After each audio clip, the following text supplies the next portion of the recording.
got his undergraduate degree from the University of Tennessee's Herbert College of Agriculture, got his Bachelor of Science summa cum laude in animal science. While he was an undergraduate, he helped to found the International Agriculture Society, served as its first vice president, and then went on to graduate school at the University of Tennessee and served as graduate advisor for the International Agriculture Society. He received his master's degree in animal science at UT and then worked for nearly 2 years with the Smith Center for International Sustainable Agriculture on the Rwanda project. He's now a science representative for stem cells technology in St. Louis, where he helps researchers throughout the Midwest with their stem cell projects. He also serves as a volunteer for agricultural projects to improve the agriculture in Ecuador. That kind of volunteer spirit and helping the third world, it's easy to remember when you hear the name Rob Mihelic, it rhymes with angelic. It's about his work in Rwanda that he talks to us today. So here is Rob Mihelic speaking about feeding Rwanda one chicken at a time. Thank you so much, Mark. And thank you so much for Amanda and the UT Science Forum for allowing me to speak today. So today I'm talking about my time in Rwanda and the research that was done there, and a little bit about the project that UT is doing in Rwanda as well. My journey to Rwanda started when I was in grad school, and I was studying chicken epigenetics and development under Dr. Bryn Vlois. And one day she called me into her office, told me about this project she was a part of, and asked me if I wanted to go to Rwanda. And the very first thing I said was, yes, absolutely. And the next thing I said was, where's Rwanda? So you can go to the next slide. And I'm sure many of you are the exact same way. Rwanda is the smallest country in Africa, and it is really right smack dab in the middle of it. It's in East Africa. So to the west, it's bordered by the Democratic Republic of the Congo. To the north is Uganda, and to the south is Burundi and Tanzania. It's easily found if you just find Lake Victoria. It's a little bit to the left.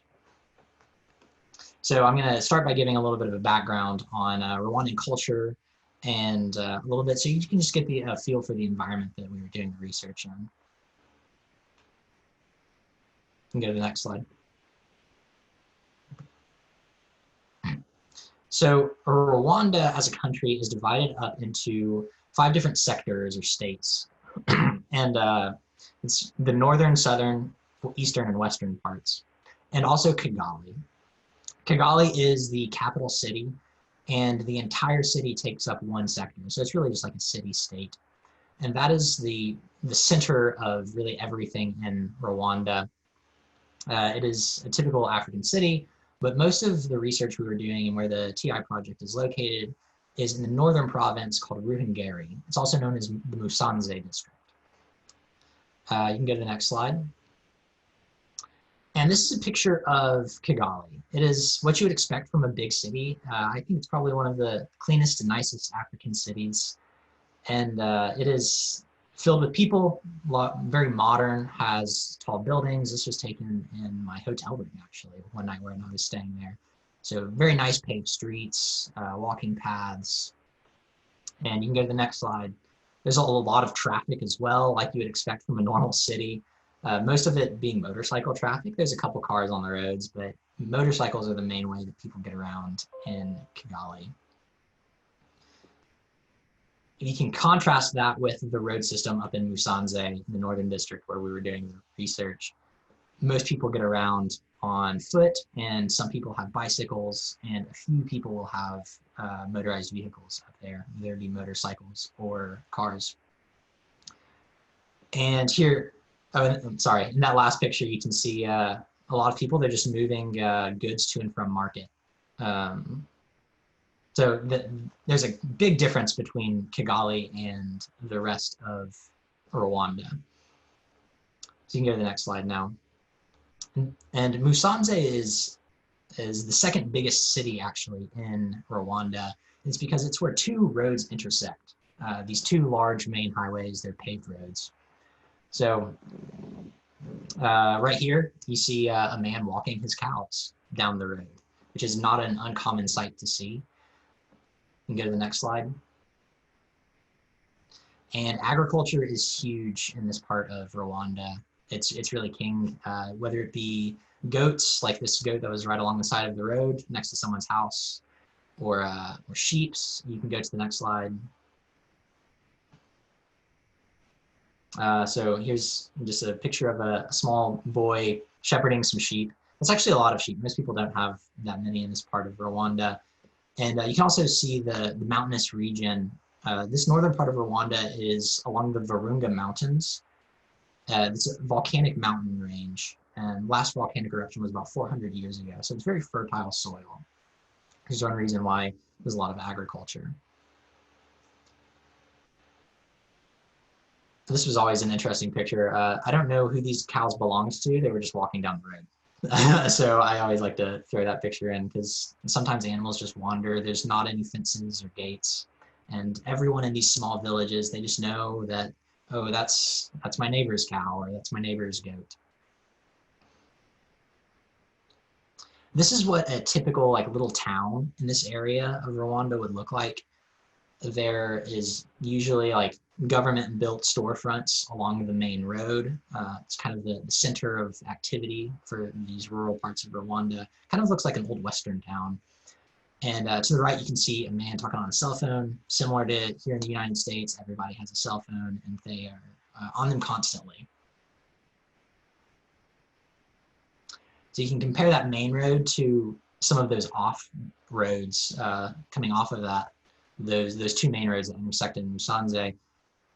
This was one of the roads leading to the villages that we worked in.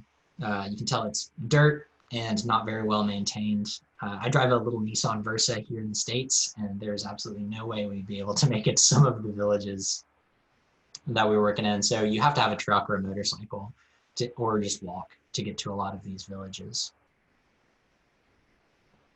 And once you're in the villages, it's actually very beautiful. Most things are green during the rainy season. You see a nice path, and those paths lead to people's gardens, their yards, and a lot of the time to people's homes as well. And you can go to the next slide. People's homes are made of mud and sticks mostly. This one is a little bit more run down, but I really like this picture because it shows you how the houses are made. So people will make mud bricks or clay bricks and put sticks in between them to add for structure. And this is a usual Rwandan house. They have metal roofing. You can go to the next slide. Thank you. And this was a very typical house that you would see. It's fairly well maintained. The front yard is filled with plants and agriculture. Almost every square inch of the ground is used for growing something that you can eat in Rwanda. And you see that this house actually has electricity. You can see a power line running to it on the left side of the screen. And that power line will likely run either one light bulb or one outlet. And that outlet's typically used to charge people's cell phones. And that's a fairly rare sight in this part of Rwanda. Only 11% of the people have access to electricity. And here's just another picture of a few houses, different designs. Leaning up against the house closest to us is some sugar cane, and that's typically what people would eat for lunch. If after a long morning of work, you sit down and you basically just eat some sugar. This is a nicer house. This person probably had a college degree, but you can still tell it's built in a similar manner as the other ones with the tin roof.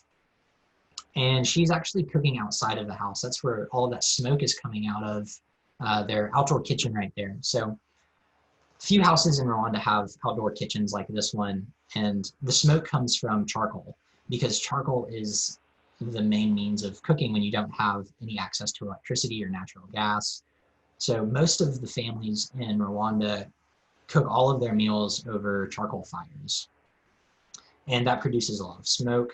So if you don't want to smoke out your house, then you cook outside. Right around dinner time, if you're looking out over like a valley or something, you'll see a haze of charcoal smoke rising up off of the valleys and sometimes through people's roofs even. Now, Rwanda has an issue with malnutrition, and that is because has a very high population density.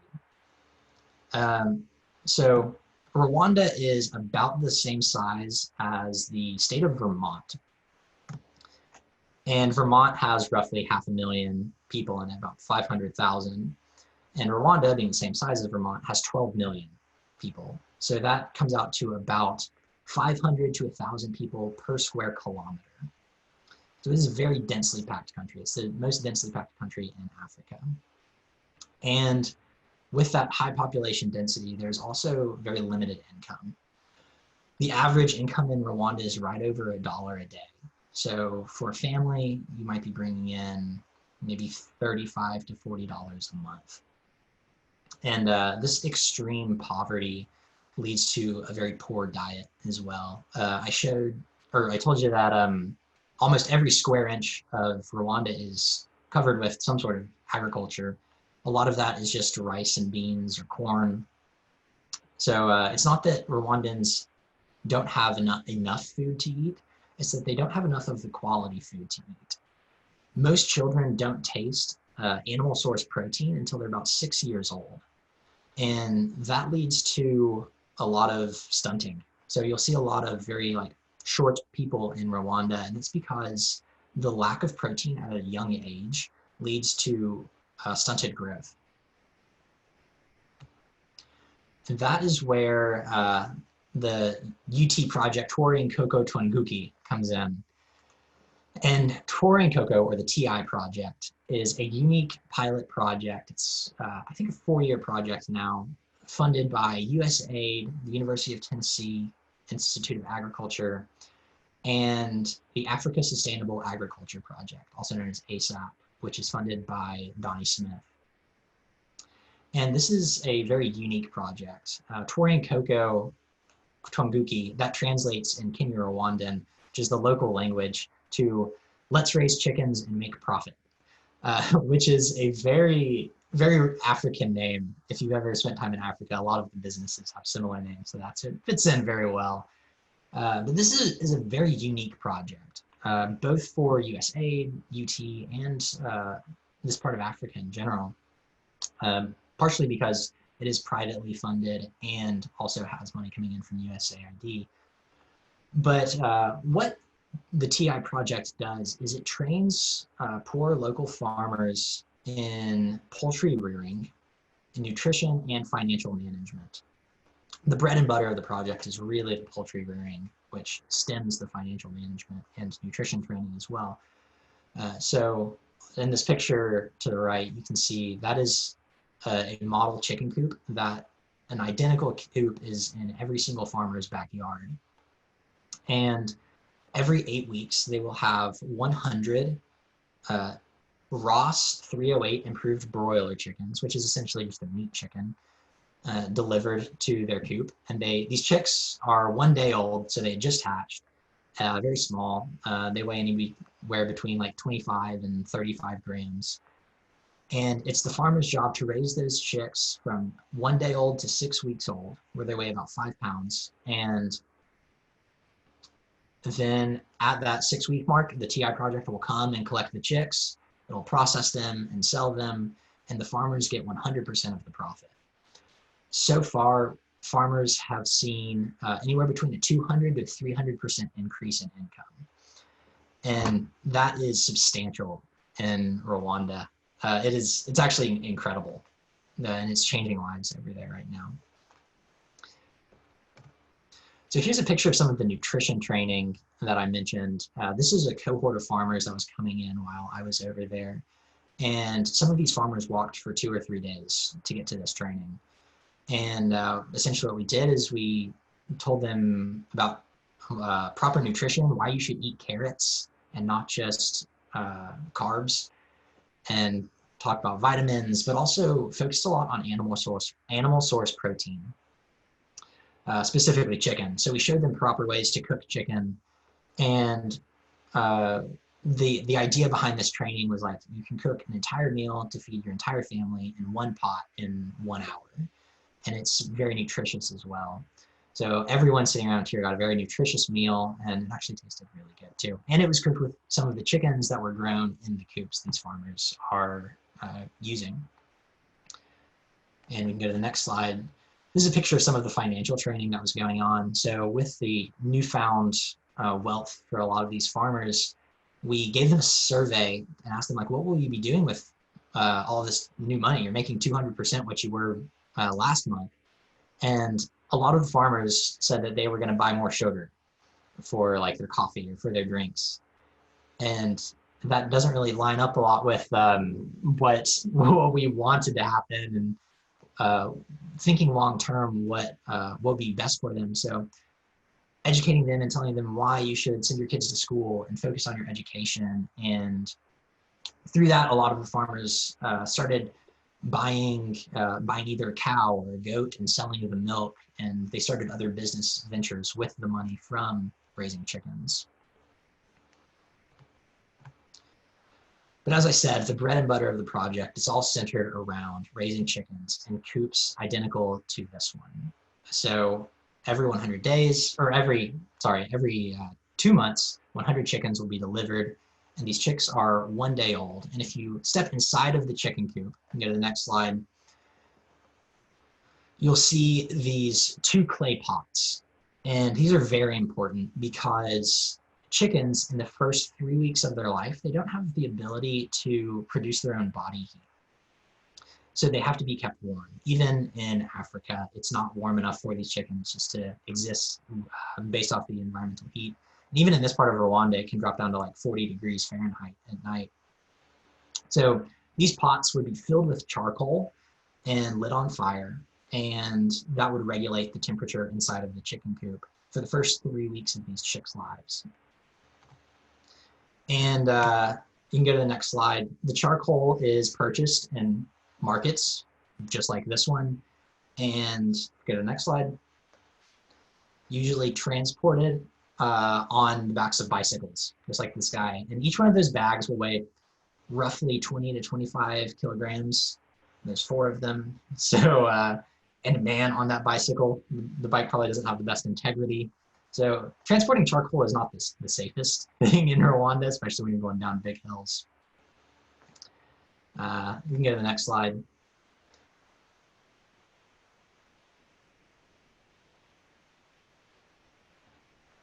Thank you. So there was a big problem back between the years 2017 and 2018. And actually, I think that issue is still going on today, but the Rwandan government and other governments around the country of Rwanda in Africa started putting in regulations against deforestation, which is an amazing thing, great for the environment, great for the jungles down there, but it did take an impact on the charcoal production because a lot of the charcoal is used or is made from local trees. So combine the government regulations with Rwanda's growing population and high population density, and everyone uses charcoal for cooking. That ends up leading to an increase in charcoal price. So between 2017 and 2018, the price of charcoal rose from about $3 a bag to $12 a bag. That's a 400% increase. And the charcoal production alone is about, or charcoal use is about 1/6 of the cost of raising the chickens.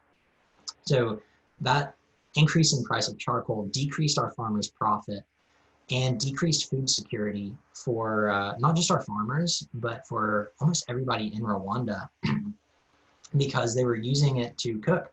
So if you need charcoal to cook, and charcoal is now 4 times more expensive, it's not necessarily that you don't have enough food to eat or the right food to eat. It's that you can't cook your food because it's too expensive to cook.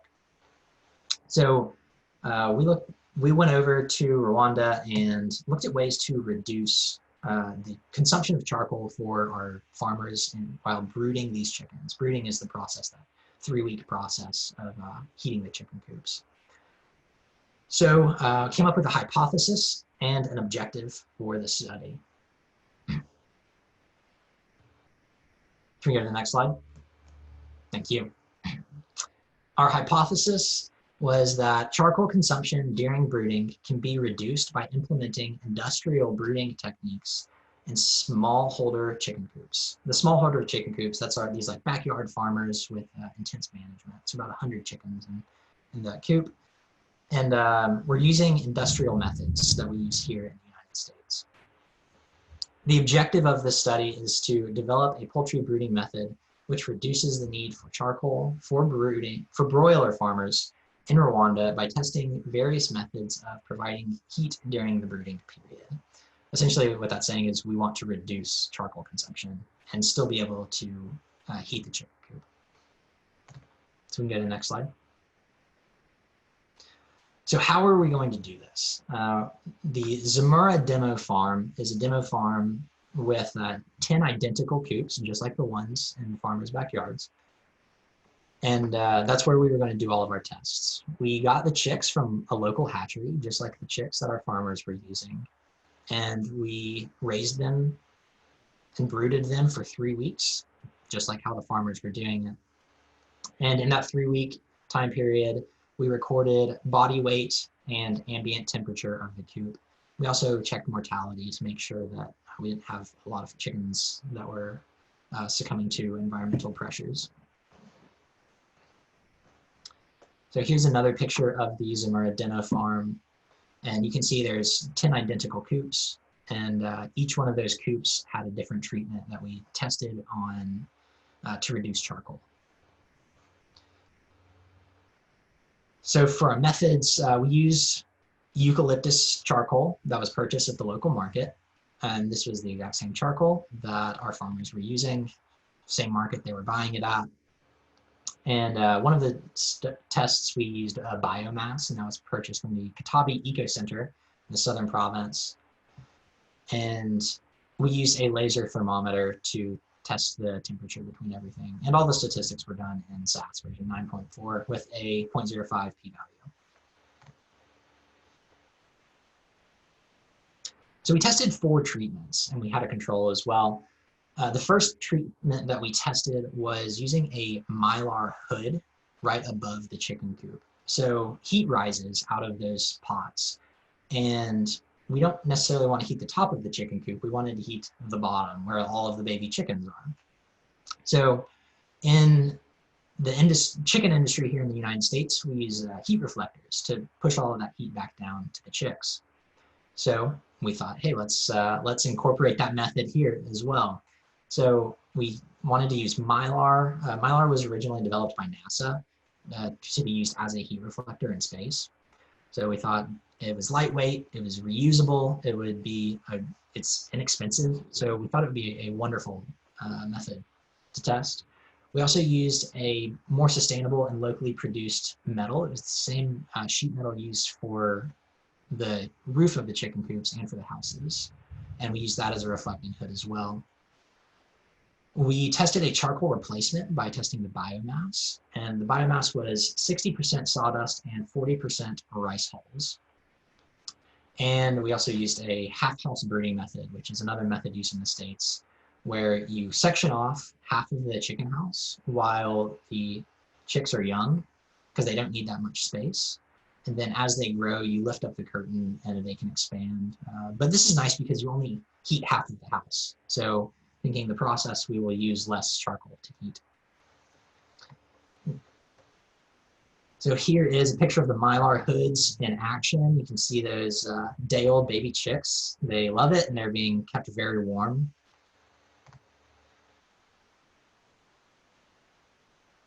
And we actually ran into a little bit of a problem with mylar because the second time we used it, it was working great, but it actually caught on fire and almost burnt the entire chicken coop down. So it was very not sustainable or reusable. And the goal of this project is sustainability for for everybody involved, the business side of things and also the farmers. So we didn't want to have to be replacing Mylar every time, and the risk factor of like, if it catches on fire, you might burn the coop down. So we opted not to go with the Mylar for the second test. Here's a picture of the metal hoods that we used. And these metal hoods, they actually functioned very well. You can see the chickens at the very bottom.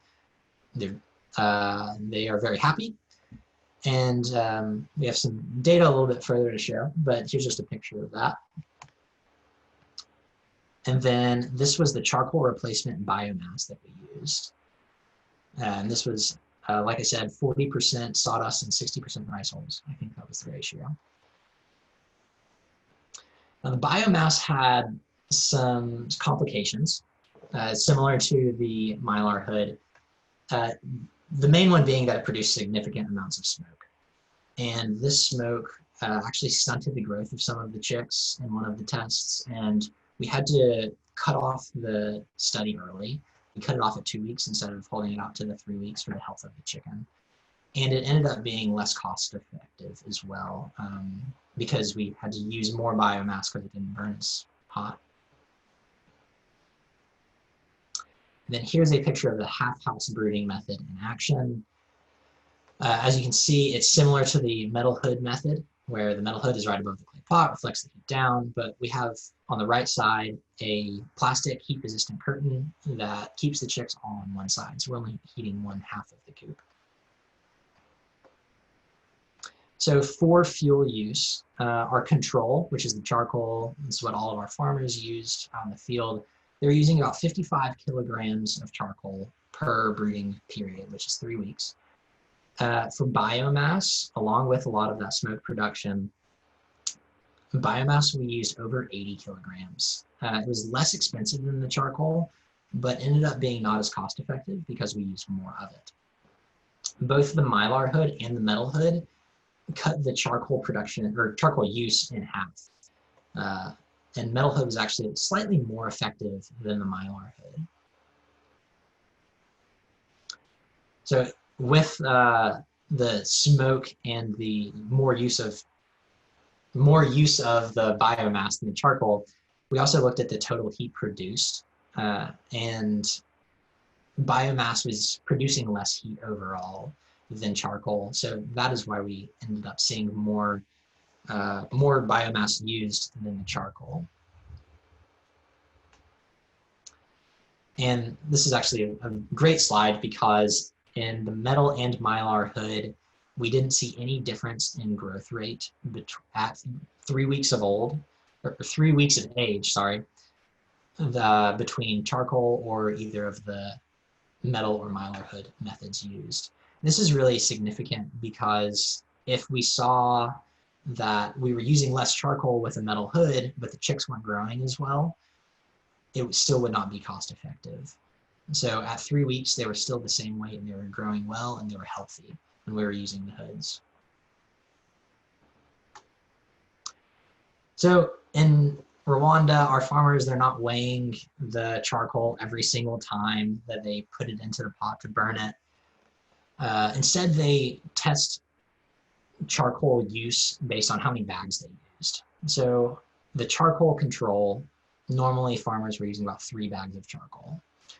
When farmers started using either a Mylar or a metal hood, they were using 2 bags of charcoal. And when we implemented the half-house brooding method, we saw that we were using 1.5 bags of charcoal, which is half the number of bags that they were using before. And unfortunately, due to time restrictions and visas, I wasn't able to stay there in order to get all of the detailed data that we had with the Mylar and metal hoods with the half-house brooding method.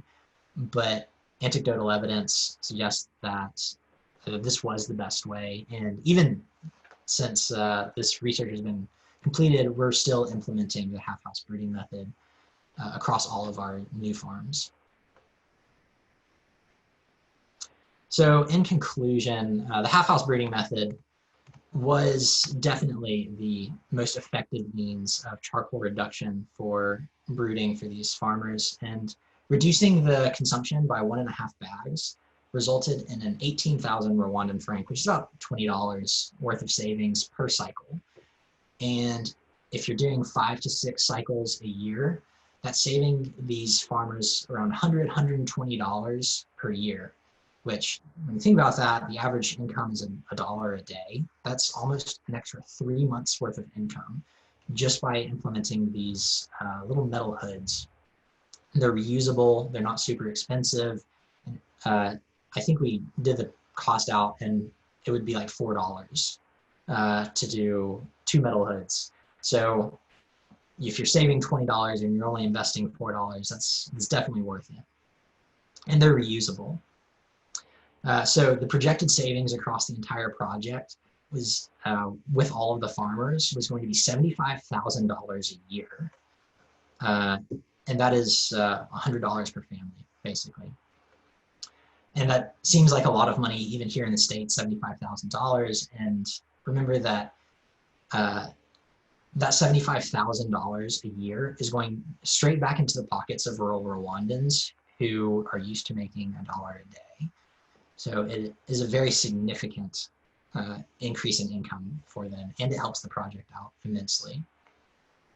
And this study could be implemented across all of sub-Saharan Africa to increase both charcoal consumption, or increase efficiency of charcoal for chickens, but could also be used in other various methods as well.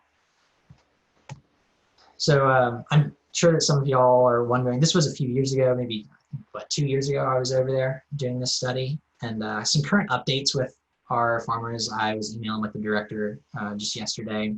Right now we have almost 500 farmers in the TI project, and it's split about 50-50 male and female. And average income has increased almost $40 for farmers that have joined the project. And COVID-19 actually has made an impact as well. It's paused placement of new chicks for most of this year. It's taken a big hit on the tourism industry as well, which is where a lot of these chicks were being sold. But chicks are being placed, or they're planning to be placed next month in November. So it's very encouraging for our farmers over there.